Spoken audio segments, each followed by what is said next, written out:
You won't believe this until you see it. 8 pieces of American steel. That's all that stood between freedom and fascism.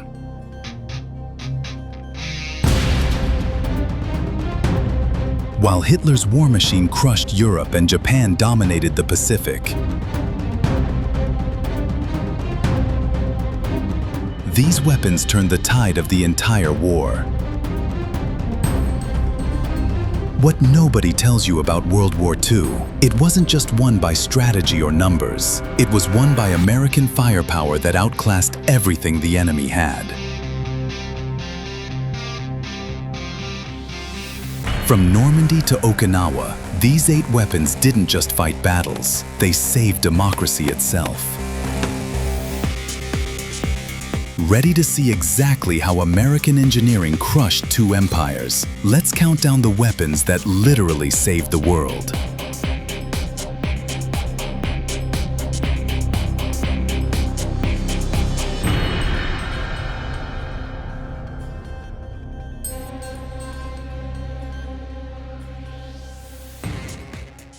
Number 8. M2 Flamethrower, the weapon that made Japanese bunkers obsolete.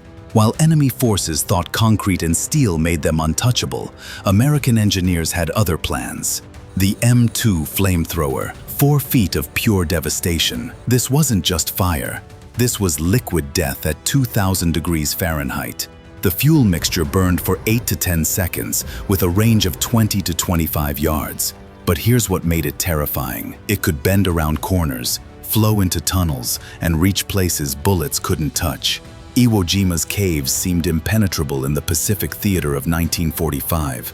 Japanese defenders spent months carving machine gun nests, artillery positions, and tunnel networks into volcanic rock, fortifications that could withstand assaults for weeks. Then came the flamethrower teams. Within minutes, positions that had stopped entire battalions were neutralized.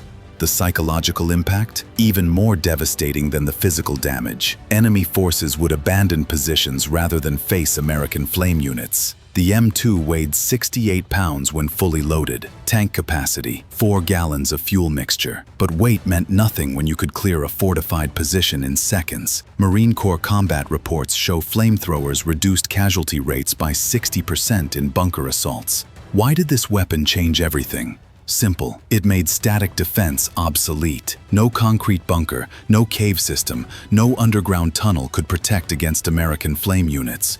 It forced the enemy into the open, where American rifles and machine guns finished the job. The M2 didn't just burn enemy positions, it burned away their confidence, their defensive strategy, and their will to fight. Number 7. M3 Grease Gun. They called it ugly. They said it looked like a mechanic's tool. The enemy called it something else entirely. Unstoppable. The M3 submachine gun.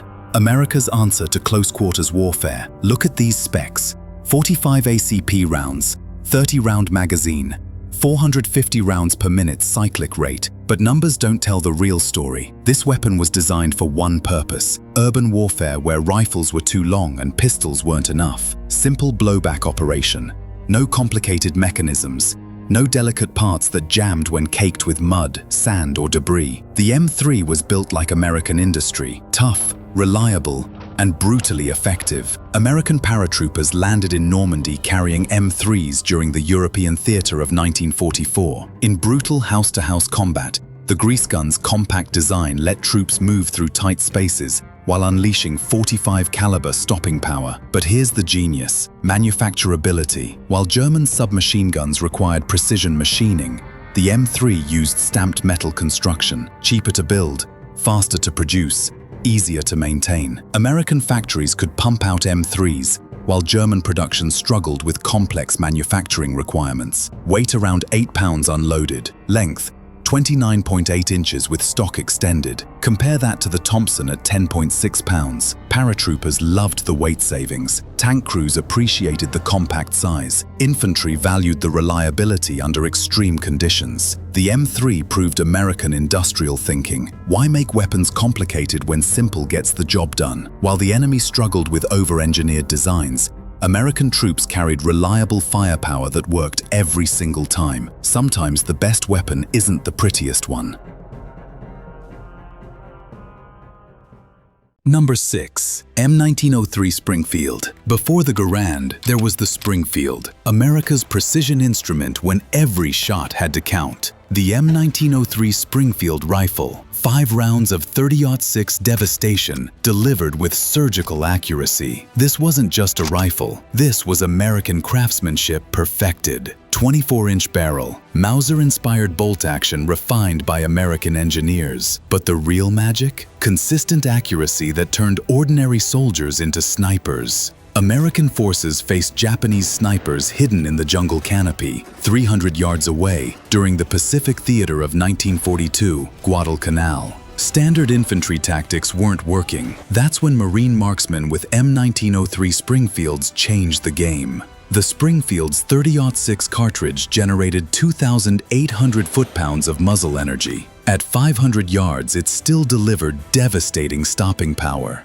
Japanese Type 99 rifles, effective to maybe 300 yards. The Springfield outranged enemy weapons by 200 yards or more. Weight, 8.7 pounds. Overall length, 43.2 inches. The rifle that taught American soldiers precision shooting before semi-automatic weapons took over. Marine Corps scout snipers used specially selected M1903s with uninertal scopes to eliminate enemy commanders at ranges exceeding 1,000 yards. But here's what made the Springfield special: reliability. Bolt-action simplicity meant fewer moving parts, less maintenance, and consistent performance in tropical humidity, desert sand, or Arctic cold. When ammunition was limited and every shot mattered, troops trusted the Springfield. The M1903 Springfield proved that sometimes old-school precision beats modern complexity. When you absolutely have to hit the target, bolt-action reliability never fails.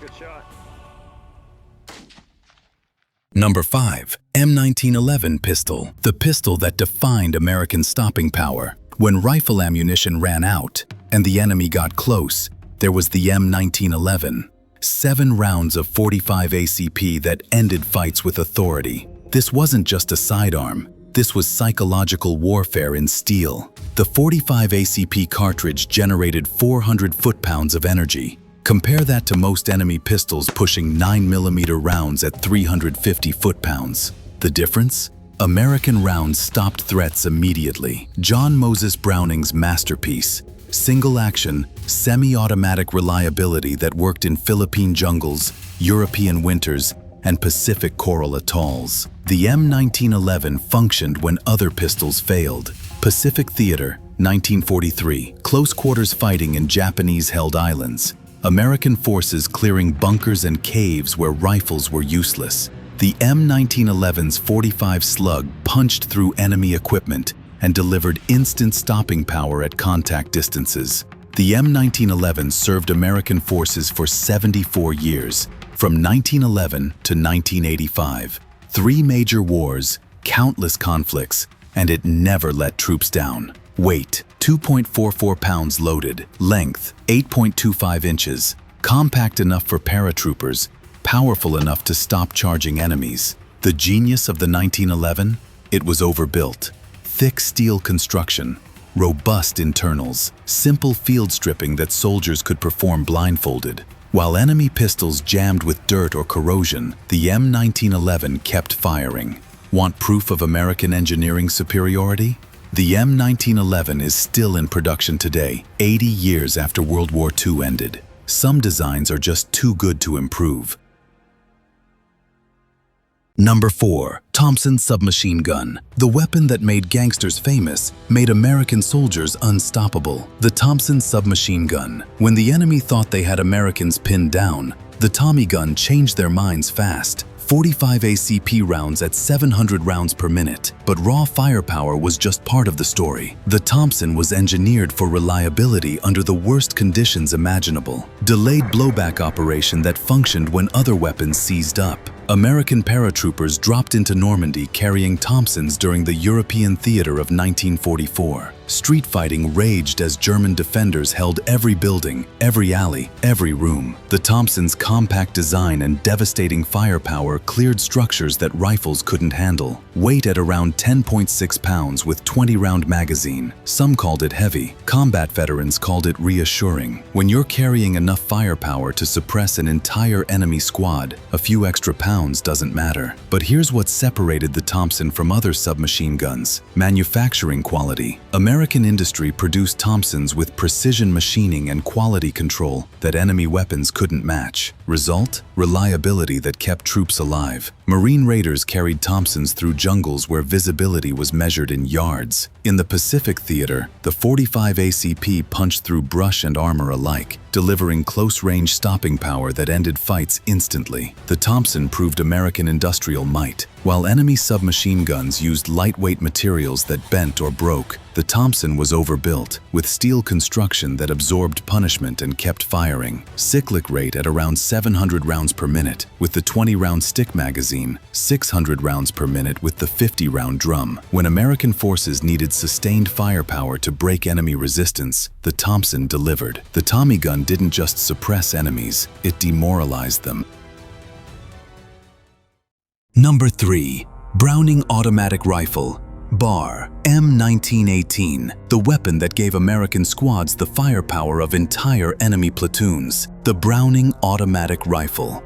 When German machine gun nests thought they had Americans stopped, the BAR proved them wrong. 30-06 cartridges at 500 rounds per minute. But the BAR wasn't just about volume of fire. It was about portable devastation. Squad-level automatic weapon that could move with advancing troops and deliver precision suppressive fire. German forces launched their final major offensive in the European theater of 1944, the Battle of the Bulge. BAR gunners held the line against overwhelming odds, laying down precise fire that halted the German advance cold. Weight at around 19.4 pounds with bipod. Length 47.8 inches. Heavy? Absolutely. But when your squad needs to suppress enemy machine guns while the rest of the unit advances, weight becomes irrelevant. The BAR delivered rifle-caliber accuracy with machine gun volume. Here's what made the BAR revolutionary: reliability. John Moses Browning designed a gas-operated system that functioned in mud, snow, sand, and tropical humidity. While enemy automatic weapons jammed or overheated, the BAR kept firing. But the real genius? The BAR was portable. German MG-42s required 3-man teams and fixed positions. The BAR was operated by one soldier who could advance with the squad. Mobile firepower that adapted to changing tactical situations. 20-round magazine capacity, selective fire capability, single shots for precision, full auto for suppression. The BAR gave American infantry the flexibility to handle any combat situation. The Browning automatic rifle didn't just provide firepower, it provided tactical superiority. Number 2. M1 Carbine, the lightweight fighter that proved size doesn't determine effectiveness. The M1 Carbine, when full-size rifles were too heavy and pistols weren't enough, this compact warrior filled the gap perfectly. 30 carbine cartridge, 15-round magazine, semi-automatic fire in a package weighing just 5.2 pounds. But don't let the compact size fool you. This weapon changed how American forces fought World War II. Pacific Theater 1943. Jungle warfare where thick vegetation limited visibility to 50 yards or less. The M1 Carbine's lightweight allowed troops to move quickly through difficult terrain while maintaining superior firepower compared to enemy weapons. Here's the revolutionary part. The .30 carbine round was designed specifically for this weapon. Muzzle velocity of 1,990 feet per second generated 967 foot-pounds of energy. More powerful than any pistol, nearly as effective as rifle rounds at combat distances, at 35.6 inches overall. Compare that to the 43.6-inch Garand. Tank crews, artillery teams, and support personnel could carry the carbine without it interfering with their primary duties. Compact enough for tight spaces, powerful enough for combat. But here's what made the M1 Carbine special: production numbers. Over 6 million manufactured during the war. American industry could produce carbines faster than any other weapon. Reliable, effective firepower for every soldier who needed it. The genius of the M1 carbine? It proved that specialized design beats one-size-fits-all. While enemy forces struggled with heavy rifles or weak pistols, American troops had exactly the right weapon for their mission.